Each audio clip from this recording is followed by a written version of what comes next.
ತಮಗೆಲ್ಲರಿಗೂ ಗೊತ್ತಿರುವ ಹಾಗೆ ರಾಜ್ಯ ರಾಜಕಾರಣದಲ್ಲಿ ಸದ್ಯ ಬಿಸಿ ಬಿಸಿ ಚರ್ಚೆ ಅಂತಂದ್ರೆ ಪವರ್ ಶೇರಿಂಗ್ ನ ವಿಚಾರ. ಅದು ಆಗ್ಲಿಲ್ಲ, ಇವರು ದೆಹಲಿಗೆ ಹೋಗೋದು ಬಿಡಲಿಲ್ಲ. ಹೈಕಮಾಂಡ್ ನಿಂದ ಈಗ ಡಿಕೆ ಶಿವಕುಮಾರ್ ಅವರಿಗೆ ಒಂದು ಸ್ಪಷ್ಟವಾದ ಸಂದೇಶ ರವಾನೆ ಆಯ್ತಾ? ರಾಹುಲ್ ಗಾಂಧಿ ಅವರು ಡಿಕೆ ಶಿವಕುಮಾರ್ ಅವರನ್ನ ಭೇಟಿ ಆಗ್ತಾನೆ ಇಲ್ಲ. ಅದರ ಅರ್ಥ ಸದ್ಯ ಸಿಎಂ ಸಿದ್ದರಾಮಯ್ಯ ಅವರನ್ನ ಮುಂದುವರಿಸ್ತೀವಿ, ನೀವು ನಿಮ್ಮ ಸ್ಥಾನದಲ್ಲೇ ಮುಂದುವರಿರಿ ಅನ್ನುವಂತ ಒಂದು ಸ್ಪಷ್ಟ ಸಂದೇಶ ರವಾನೆ ಆಯ್ತಾ? ಈ ಸ್ಪಷ್ಟ ಸಂದೇಶ ಈಗ ಡಿಕೆ ಬಣಕ್ಕೆ, ಡಿಕೆ ಬ್ರದರ್ಸ್ಗೆ ಅರಗಿಸ್ಕೊಳ್ಳೋದಕ್ಕೆ ಆಗ್ತಾ ಇಲ್ವಾ? ಪವರ್ ಶೇರಿಂಗ್ ಅನ್ನುವಂತ ಫಾರ್ಮುಲಾ ಎಲ್ಲಿ ಹೋಯಿತು?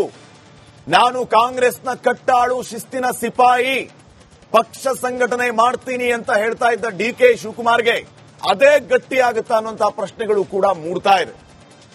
ಈಗಾಗಲೇ ಹಲವರಿಂದ ಹಲವು ರೀತಿಯಲ್ಲಿ ಪವರ್ ಶೇರಿಂಗ್ ನ ವಿಚಾರಗಳು ಆಗಾಗ ಆಚೆ ಬರ್ತಾನೆ ಇದೆ. ಈಗ ಸಂಪುಟ ಪುನರ್ರಚನೆಯ ಟಾಸ್ಕ್. ಒಂದು ವೇಳೆ ಸಂಪುಟ ಪುನರ್ರಚನೆ ಆಗಿದ್ದೇ ಆದರೆ ಡಿಕೆ ಶಿವಕುಮಾರ್ ಸಿಎಂ ಕನಸು ಭಗ್ನ ಆಗೋದ್ರಲ್ಲಿ ಯಾವುದೇ ರೀತಿಯ ಸಂಶಯವೂ ಇಲ್ಲ ಅನ್ನುವಂತ ಮಾತುಗಳು ಕೇಳಿ ಬರ್ತಾ ಇದೆ. ಸಿದ್ದರಾಮಯ್ಯ ಅವರಿಗೆ ಈಸಿಯಾಗಿ ರಾಹುಲ್ ಗಾಂಧಿ ಸಿಗ್ತಾರೆ, ಆದ್ರೆ ಡಿಕೆ ಶಿವಕುಮಾರ್ ನಾಲ್ಕು ಸಾರಿ ದೆಹಲಿಗೆ ಹೋದ್ರು, ರಾಹುಲ್ ಗಾಂಧಿ ಅವರು ಸಿಗ್ತಾನೆ ಇಲ್ಲ. ಇದರ ಅರ್ಥ ಏನು? ಇದೇ ಈಗ ಭಾರಿ ಚರ್ಚೆ ಆಗ್ತಾ ಇರೋದು.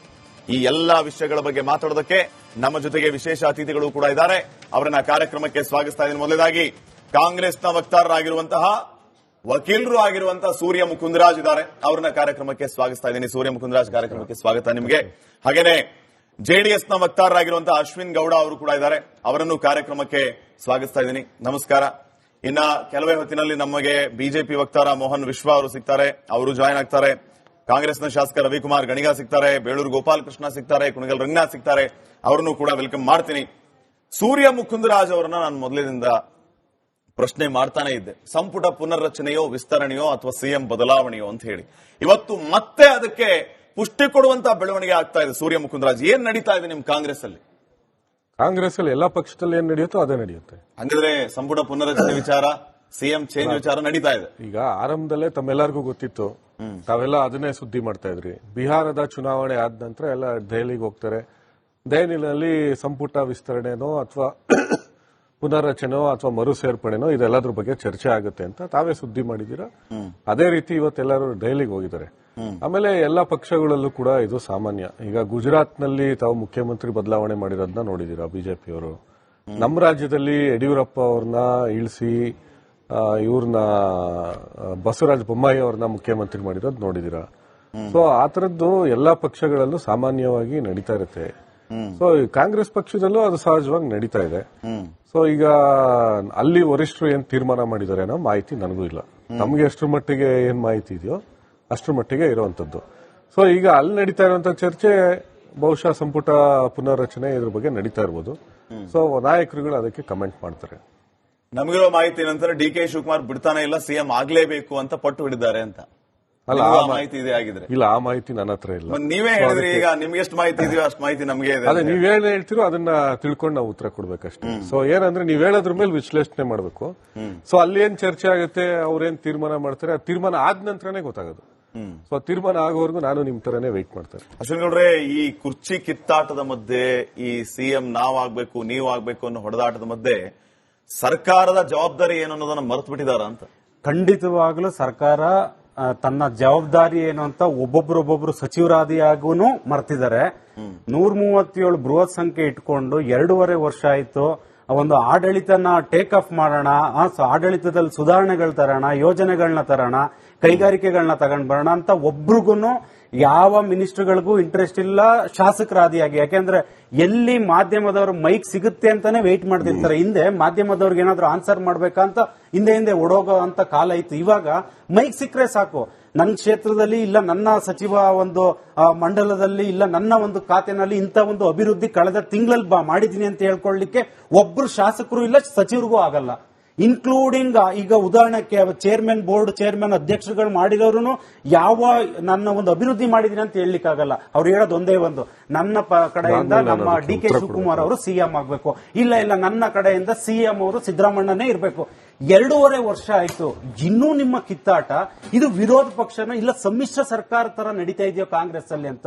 ಶ್ರೀಪಾದ್ ಅವ್ರ ಏನಕ್ಕೆ ಅಂದ್ರೆ ನೋಡಿ, ಕೃಷಿ ಇಲಾಖೆ ಇರ್ಬೋದು, ಆರೋಗ್ಯ ಇಲಾಖೆ ಇರ್ಬೋದು, ಸಹಕಾರ ಇಲಾಖೆ ಇರ್ಬೋದು, ನೀರಾವರಿ ಇಲಾಖೆ ಇರ್ಬೋದು, ITBT ಮಿನಿಸ್ಟರ್, ಗ್ರಾಮೀಣಾಭಿವೃದ್ಧಿ ಇರ್ಬೋದು, ಅರ್ಬನ್ ಡೆವಲಪ್ಮೆಂಟ್ ಇರ್ಬೋದು, ಪೌರಾಡಳಿತ ಖಾತೆ ಇದೆಯಲ್ಲ, ಇಷ್ಟು ಸಚಿವರು ಒಂದು ಬಂಚ್ ಆಫ್, ನಾನು ಹೇಳ್ತಿದ್ದೆ 12 ಸಚಿವರು. ಯಾರಿಗಾದ್ರೂ ಹೇಳ್ಬಿಡ್ತೀನಿ, ಕಂಪ್ಲೀಟ್ ಮಾಡ್ತೀನಿ, ನೀವು ಮಾತಾಡಿ, ಆಮೇಲೆ ಅದಕ್ಕೆ ಆನ್ಸರ್ ಮಾಡಿವ್ರಿ. 12 ಸಚಿವರುಗಳು ಯಾರಾದ್ರೂ ಒಬ್ರು ಬೇಡ, ಈ CM DCM ಹೊಡೆದಾಟ ಬಡದಾಟ ನಮಗ್ ಬೇಡ, ರಾಜ್ಯಕ್ಕೀಗ ಬಿಹಾರಲ್ಲಿ ಪೆಟ್ಟು ತಿಂದಿದೀವಿ, ಯಾವುದೋ ಒಂದು ಮಟ್ಟಕ್ಕೆ ನಾವು ಕಾಂಗ್ರೆಸ್ ಅವರು ಇಳಿತಾ ಇದೀವಿ, ಇಳಿಮುಖವಾಗಿ ಆಗಿದೆ, ಈ ಕಿತ್ತಾಟ ಬಿಟ್ಟು ಅಭಿವೃದ್ಧಿ ಮಾಡೋಣ, ಜನರಿಗೆ ಒಂದು ಸ್ಪಷ್ಟ ಸಂದೇಶ ಕೊಡೋಣ ಅಂತ ಇಲ್ಲ ಶ್ರೀಪಾದ್ ಅವರೇ. ಇವರು ಸ್ಪಷ್ಟ ಸಂದೇಶ ಸೂರ್ಯಮುಕುಂದರಾಜ್. ಅಶ್ವಿನ್ ಅವರು ಬಹುಶಃ ಇದನ್ನ ಆರೋಪ ಮಾಡಬೇಕು, ಮಾಡ್ತಾ ಇದಾರೆ. ಆರೋಪ ಅಲ್ಲ, ಸತ್ಯ ಅಂತ ಹೇಳ್ತಿದ್ದಾರೆ. ಜೆಡಿಎಸ್ ವಕ್ತಾರರಾಗಿ ಅವರು ಇದೇ ರೀತಿ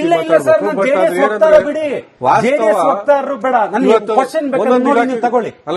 ವಾಸ್ತವವಾಗಿ ಕಳೆದ 2 ವರ್ಷ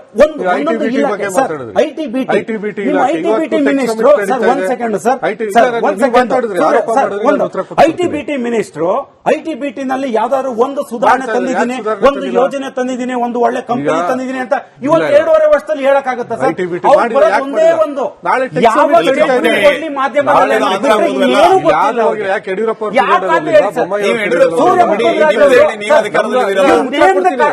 ಈಗ ಒಂದು ಖಾತೆ ಹೇಳಿ ಸರ್, ಆಯ್ತು, ಕೃಷಿ ಇಲಾಖೆ, ಆರೋಗ್ಯ ಇಲಾಖೆ, ಕಂದಾಯ ಇಲಾಖೆ, ಇಲಾಖೆ, ಸಹಕಾರ ಇಲಾಖೆ, ಕ್ರೀಡಾ ಇಲಾಖೆ, ಮಹಿಳಾ ಮತ್ತು ಮಕ್ಕಳ ಕಲ್ಯಾಣ, ಒಂದು ಇಲಾಖೆಯಲ್ಲಿ ಅಭಿವೃದ್ಧಿ ಇದೆ ಅಂತ ಹೇಳಿ.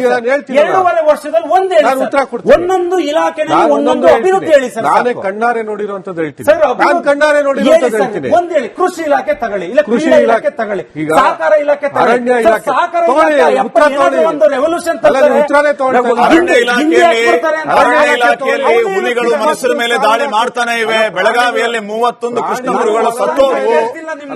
ಆ ಹುಲಿಯಿಂದ ದಾಳಿಗೊಳಗಾಗಿ ಸತ್ತಿರುವಂತಹ ವ್ಯಕ್ತಿಗೆ ಪರಿಹಾರ ಸಿಗ್ತಾ ಇಲ್ಲ. ಅರಣ್ಯ ಇಲಾಖೆ ಉಳಿಸೋದ್ರಲ್ಲಿ ಬೆಂಗಳೂರಿನ ಕಾಡುಗೋಡಿ ಪ್ಲಾಂಟೇಶನ್ 20,000 ಕೋಟಿ ಆಸ್ತಿ ಉಳಿಸಿದ್ದಾರೆ. ಯಾವುದೇ ಬಿಜೆಪಿ ಮಾಜಿ MP ಬಂದು ಗಲಾಟೆ ಮಾಡಿದ್ರು ಕೂಡ ಅದನ್ನು ಬಿಟ್ಕೊಟ್ಟಿಲ್ಲ. 20,000 ಕೋಟಿ ಬೆಲೆ ಬಾಳುವಂತ ಕಾಡುಗೋಡಿ ಪ್ಲಾಂಟೇಶನ್, ಪೀಣ್ಯ ಪ್ಲಾಂಟೇಶನ್ 599 ಎಕರೆ, 16 ಎಕರೆ ಒಬ್ಬ ಅಧಿಕಾರಿ ಪರಬಾರೆ ಮಾಡಿಕೊಟ್ಟಂತದ್ನ ಉಳಿಸಿದ್ದಾರೆ. ಇವತ್ತು ಶಿರಾದಲ್ಲಿ 150 ಎಕರೆ ಅರಣ್ಯ ಭೂಮಿನೆಲ್ಲ ಉಳಿಸುವಂತದ್ರಲ್ಲಿ ಮತ್ತೆ ಮಾನವ ಮತ್ತು ವನ್ಯಜೀವಿ ಕೇಳಿಸ್ಕೊಳ್ಳಿ, ಅರಣ್ಯ ಇಲಾಖೆ ಅಭಿವೃದ್ಧಿ ಏನ್ ಮಾಡ್ತಿದ್ದೀರಾ? ಅಭಿವೃದ್ಧಿ ಆಗ್ತಾ ಇದೀರಾ? ಈಗ ನೀವು ಇಲಾಖೆ ಆಯ್ತು, ಕೃಷ್ಣ ಬೈರೇಗೌಡರು ಕಂದಾಯ ಇಲಾಖೆ, ಲೋಕೋಪಯೋಗಿ ಲೋಕೋಪಯೋಗಿ ನಾನೇ 12 ಕೋಟಿ ರಿಲೀಸ್ ಮಾಡಿಸಿದ್ದೀನಿ. ನಾನೇ 12 ಕೋಟಿ ನಮ್ಮ ಸಿಟಿ ಸಿವಿಲ್ ಕೋರ್ಟ್ ಕೇಳಿಸ್ಕೊಳ್ಳಿ ಒಂದು ನಿಮಿಷ. ನಾನೇ ವೈಯಕ್ತಿಕವಾಗಿ ನಮ್ಮ ಸಿಟಿ ಸಿವಿಲ್ ಕೋರ್ಟ್ ಬನ್ನಿ, ಫ್ಯೂಚರ್ಗೆ ಹೈಕೋರ್ಟ್ ಆಗ್ತಾ ಇದೆ ಈಗ.